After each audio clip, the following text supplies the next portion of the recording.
Olá, saudações literárias.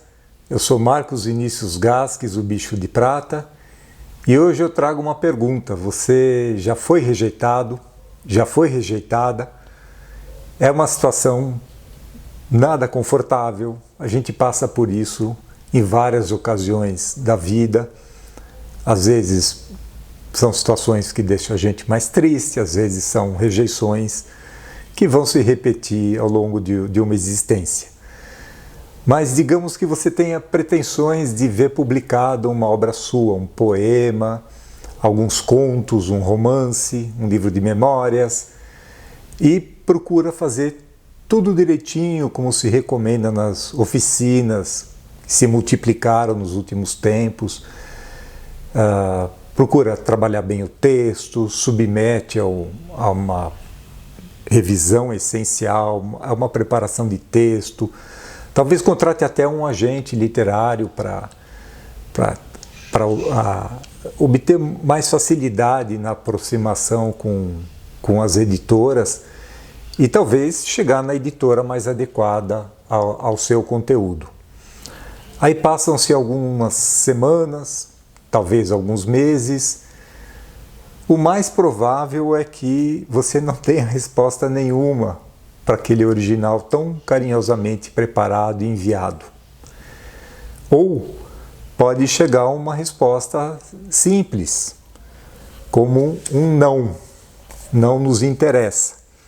Esse livro, muito curioso, ele foi publicado no Brasil em 2009 pela Rocco, com tradução do Pedro Afonso Vasques, mas originalmente ele foi escrito em francês por um autor canadense, 2 anos antes, em 2007, e ele fala da arte de recusar um original.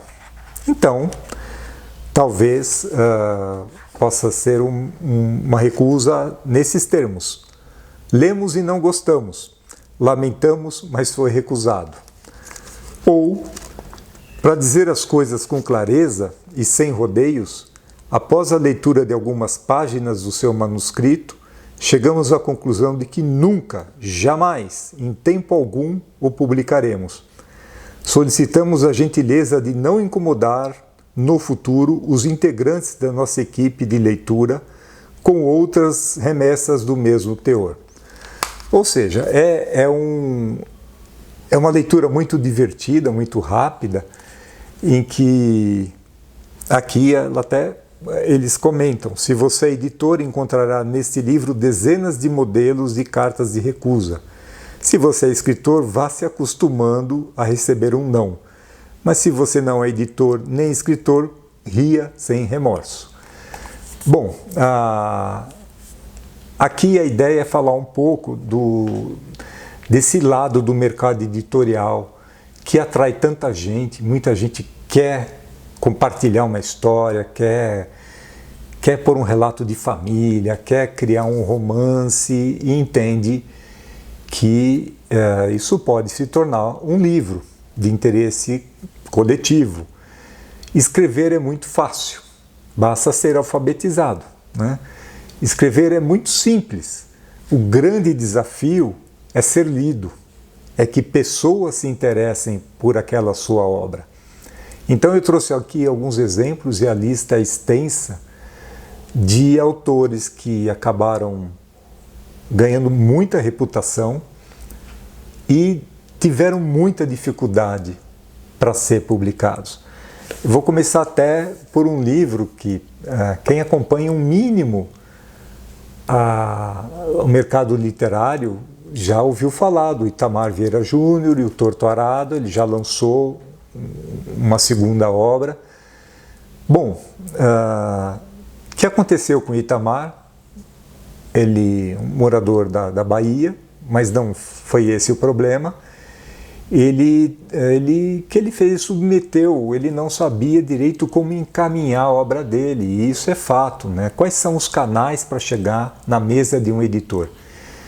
E ele acabou mandando o livro, ficou sabendo de um concurso literário em Portugal, Oceanos, um concurso importante, mandou para lá e ganhou.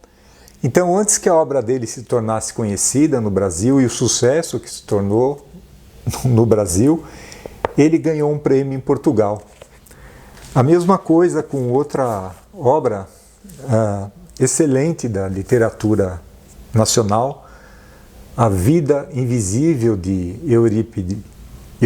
Eurídice Gusmão, da Marta Batalha, que também não conseguiu ser publicada. Ela chegou a ter os direitos autorais comprados para o cinema, a obra já se converteu num filme, dizem que é muito bom, o livro eu li, é excelente, mas diz que são abordagens diferentes da narrativa, mas é a mesma coisa, a Marta não conseguiu de saída ser publicada por editoras no Brasil e acabou primeiro tendo os direitos autorais comprados por uma produtora de cinema. Queria falar de um autor que eu gosto muito, Jack London. Tem outros livros dele aqui. Ele é muito conhecido pelo Apelo da Selva, Caninos Brancos, aqueles romances em que ele fala da corrida do ouro no Alasca, e envolve sempre cães, né? Mas o fato é que o Jack London teve uma vida muito difícil. Ele fez de tudo um pouco, ele foi até pirata de ostras, né? Ele roubava ostras e tem um momento que ele descreve num dos livros de memória em que ele quase morre afogado na Baía de São Francisco por causa de uma correnteza quando ele estava indo pegar ostras, né? Ele fez de tudo, aquela história, o menino que entregou jornal, foi marinheiro, e há relatos em que são muito cruéis e que revelam todo o lado duro, cruel da mão de obra infantil, que em algum momento foi muito comum também nos Estados Unidos. Entre outras coisas, né, esgotava o físico do Jack London e também impedia que ele estudasse e tivesse uma formação adequada. O que favoreceu o Jack London foi talvez esse espírito dele de tentar, de insistir, e o gosto pela leitura. Ele era um leitor voraz. Então ele viveu pouco também, viveu muito pouco, mas deixou uma obra extraordinária. E, enfim, não foi fácil a publicação do seu primeiro texto. Foi rejeitado 600 vezes. Felizmente, na última que ele tentou, foi aceito, e a obra dele está aí para a gente desfrutar, que é uma obra extraordinária. Já uma história menos feliz é do John Kennedy Toole, que escreveu assim, uma tradução adequada. Esse livro já teve uma tradução em português, mas parece que não foi muito boa. E o mais adequado seria a Confraria dos Tolos. É um romance muito interessante, muito retrato da sociedade do sul dos Estados Unidos, só que ele não conseguiu emplacar. Ele não conseguiu emplacar de jeito nenhum, houve uma recusa generalizada das editoras e ele acabou por cometer suicídio.